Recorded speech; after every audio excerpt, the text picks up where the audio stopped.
we are almost, well, we are completely snow-free. I think even the piles of snow from clearing off the deck are pretty much gone. There's like a little bit of white, but really we are in the dirt and the mud, which to be honest is really nice. I would much rather be walking on the ground than on ice and snow. So our water tank is about half full, so we're gonna start filling it up today.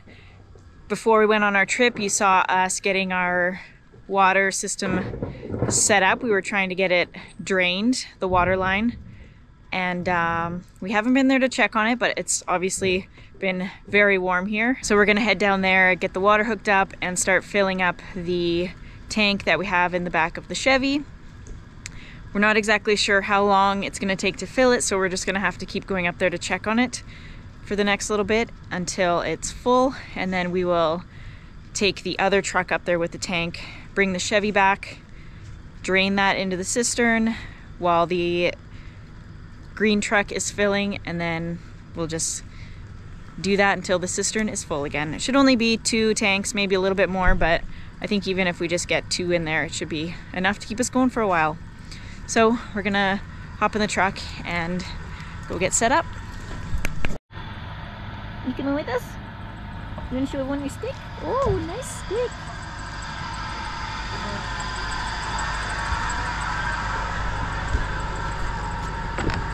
Come on, hop up. Hop up. You're back.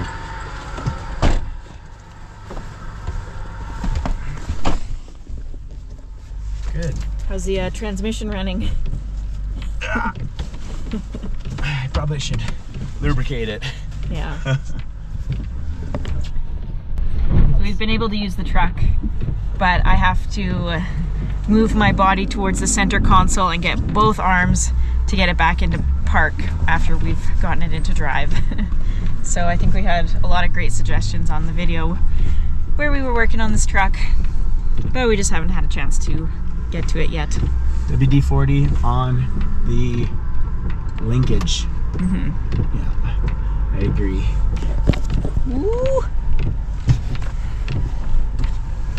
I can straighten that. So we just broke something and the shifting stick, I don't know, it's in 3rd gear, it won't go up anymore. It can only go down. So there's no park anymore, and this truck's done. Wow. It's going to the wreckers. No. Yes.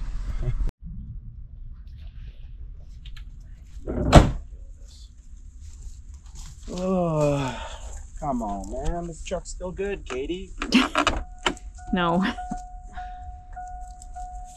It's not that bad. Done. Getting rid of it. This old truck, I must say, has 465,000 kilometers on it. It's been a roofing truck for the majority of its life. And then it was a logging truck, because this is what we used. Cinto's now. It's Cinto's truck. You take it, you take care of it. It's been we've used this to yard logs around the bush, firewood. We put a full IBC tank in the back of this thing, which is like, okay, so it's 275 gallons. Figure that out in pounds. This truck has been just a workhorse, and I mean, things are gonna break. So it's been pretty good. I'll probably end up fixing it. We'll probably end up using it. No. But nope. Katie says no. We don't need to have all these trucks around here. No, you're right. We'll get it. We'll just use the Dodge and be a little bit more gentle, and that's that.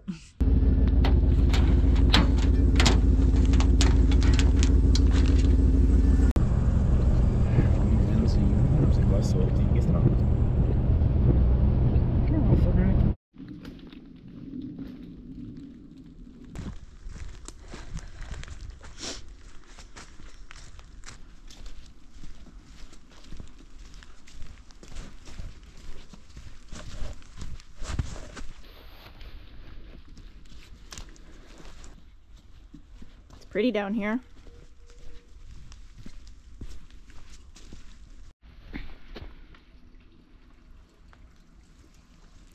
Got a full IBC tote there.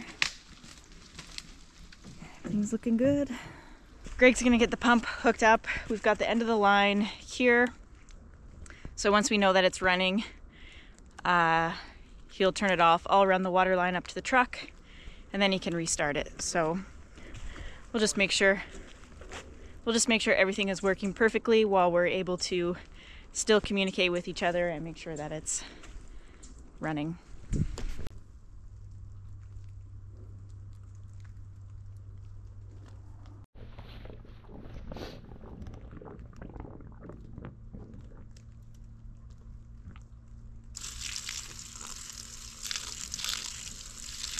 It's running, it's a little brown.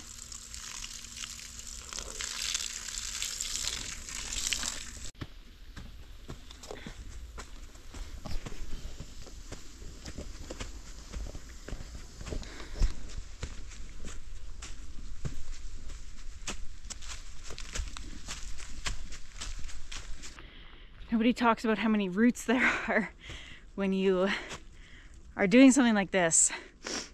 When you clear your property and you go to plant grass, there's roots everywhere. When you're trying to pull water line through the woods, there's roots everywhere. I've been up and down that hill 4 times, and then I've just been picking up all the water line and holding a bundle of it that's still got water in it and running up the hill. Now, just trying to pull this through. Just roots everywhere.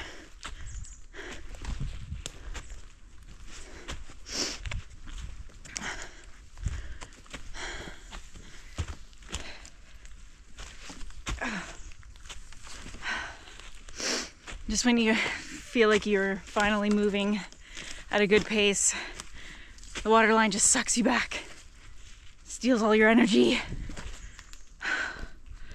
There.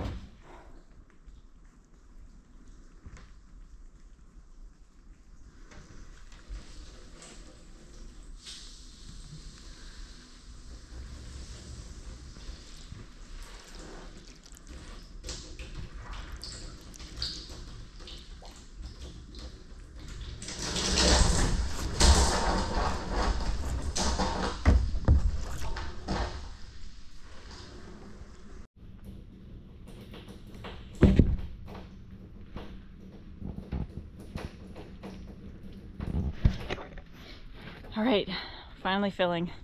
I was a bit worried because it was running and then it stopped. Thought maybe it was shorting out, but we're good to go. We finally have a win today.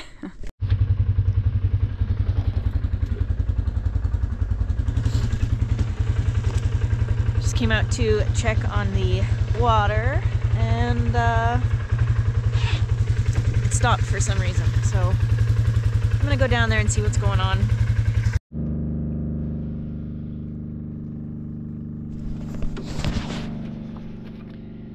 I'm not sure why it turned off. We did have the rubber kind of covering it completely, so maybe it got too hot. Just doesn't really make sense. It's not like it's warm out. So got it restarted. I changed the rubber a little bit so it's just kind of protecting it a little bit more without covering it completely. There's still lots of water in the tank. Well, who knows when it stopped, but it has been filling up, so I guess we'll just come back in a little bit again. So we're not sure why the power station is tripping out so much.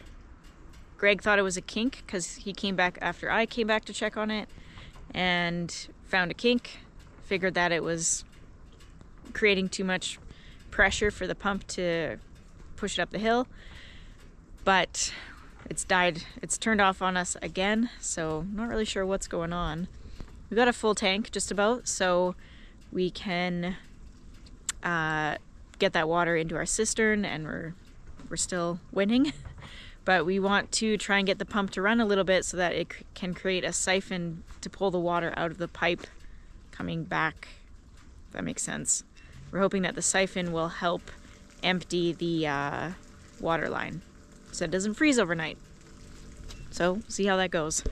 It just chipped immediately, so it's coming backwards. Problem might be at the top, though. Yeah, I walked the line and I didn't see any issue though.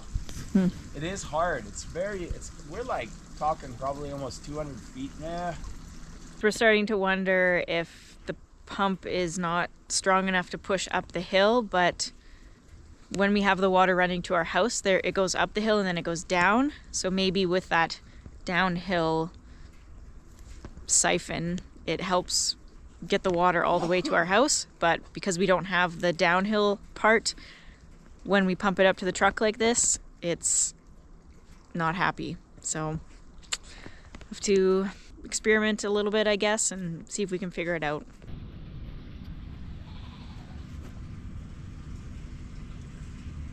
So we've got a siphon going to drain it. It's working pretty good. So I thought we'd just do a quick recap of our water situation. We had a ton of questions on the last video, so we're just gonna answer those and kind of talk about what is going on. So we have been trying to pump water up to the truck from our creek, and we've just been having a lot of problems with that because the power stations are overloading. Yeah, so the power stations are overloading, and what we think might be happening is the power stations don't overload when we don't get the sunlight in the summertime and we pump it up and over to our place. So what actually is happening is our water license is right here, and then way on the other, like far away, we are over here. So we have to pump water up and then it comes down a little bit, which also helps with a bit of a siphoning effect. Now we're not lower than our water source, but having that water come down a hill again also makes it easier on the power station and the pump to pump because there's already a suction, or I'm assuming that's what's going on. Because I did not think at all that we would have any issues pumping from our creek to the top of the hill. Where the road is. Where the road is. Yeah. So, and then another thing that people have brought up is that the 12-volt plug doesn't have enough amperage. It's a possibility. It is a possibility, but you can hear the pump really working. And we've used that both a few of our different power stations during the summertime when it's been too smoky for power or we don't get enough sun. We've used that with no problem whatsoever. So I don't believe that that's the case. So yeah, I guess we just have a little bit of messing around to do with all of that. And then probably our number one question, I've just got comments up on my phone here, is why don't we drill a well? Do you want me to get into that? Yeah. Okay, so we live on a large mountain. Our property is proper south facing. So our property is actually very arid, even though it looks pretty green in the summertime. It's a very arid property, so there's not a lot of water source around. And we know that because of the trees that are here. There's not a lot of water-loving species of trees. Indicator species that there would be anything around here. Now, that's not to say that there isn't, but the likeliness is very low. And the other thing with that is that there's us and our neighbor up here. We don't have neighbors that we can say, well, they drilled a well down the road and it was 150 feet. Yeah. There's no data on that, so we would just be going in blindly. And then on top of that, so this is the mountain, and then there's a big outcrop, and we live on this big outcrop. And because we're on an outcrop, it's very unlikely that there would be any water directly underneath us. I mean, there might be water way down there. There is, I'm sure. You eventually hit water when you dig into the earth, but I'm not willing to spend $60,000 or $70,000 on a mission that may not even produce water for us, or maybe so deep that we need to get a special power system to run a serious pump to pump it out. When we do have our water license. It's very good water that comes out of there. The pH levels are good. I mean, it's good water. We just have to take the time to fully develop that system so that we have 12 months water whenever we need it. Our cistern's always full. I know that it will supply for us. Now, I must also say we've had a long drought this summer, and this is the slowest I've ever seen our water. But that being said, we probably still could get I mean, 1,000 gallons a day. And that's the slowest I've ever seen this thing going. So yeah, and it does take a while. Like in the summer when it was actually really dry, the creek was running the most we've ever seen it. But now that it's a few months later, it's slowed right down and we're actually getting more moisture. Yeah, and it's funny because in the springtime that our spring will actually be still very, very slow because it takes a long time for that water to go through the mountain, hit wherever our spring is accumulating water from, and then come out our spring there. So yeah, it's frustrating. We would love to just pay to drill a well. That would be the easiest answer. But there are no water-loving species around here that indicate that there's any chance that we'd find water. Mm-hmm. Unless we went off of our property. That's where it is. And I don't actually know, where do we even start looking to get permitting systems and all that for drilling a well off property? It's just not feasible. Yeah. And it is very common for people to just use surface water in our area. And that being said about surface water, I mean, we run our drinking water through a reverse osmosis system, the water drop system, and it's been working really well. Before we did that, we just ran it through a Brita and a couple others, like smaller micron filters. We didn't have any issue with that, though we can easily taste the difference running it through the reverse osmosis. So, I mean, we're going to keep doing that. Why don't we use a ram pump? I would love to use a ram pump, but like I was mentioning earlier, our flow, especially right now, is just a trickle coming from our spring box. It looks like it's almost dried up. It's not, but it looks like it's almost dried up. And in order for a ram pump to work properly, you need a certain amount of flow to create pressure to run a ram pump. But our problem is, where our water comes from, we have to send it probably 150 feet, probably over almost damn near 200 feet up, straight up. And a ram pump just doesn't have that power with the amount of flow that we have, even when we have our optimal flow. So that's what I believe. We've spent a lot of time looking into the ram pump idea, and it would be awesome if we could have gravity pump water to us all the time. But I just don't believe that there's a possibility with the amount of water that we've got accumulating in our creek. Let's call it what it is. It's a spring. It's a seep right now, really. I don't think it has enough energy to pump up and over where we need.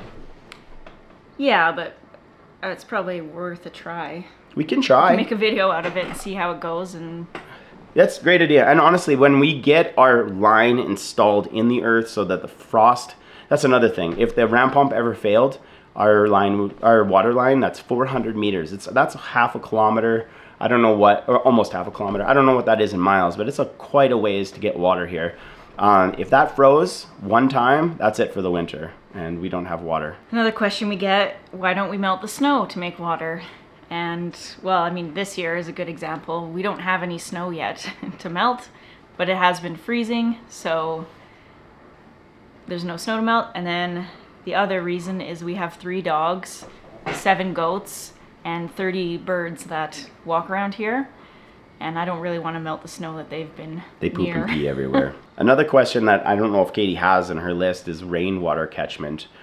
Now, off of our flat roof, I know that there is a little bit of leaching that comes from the roof. It's not a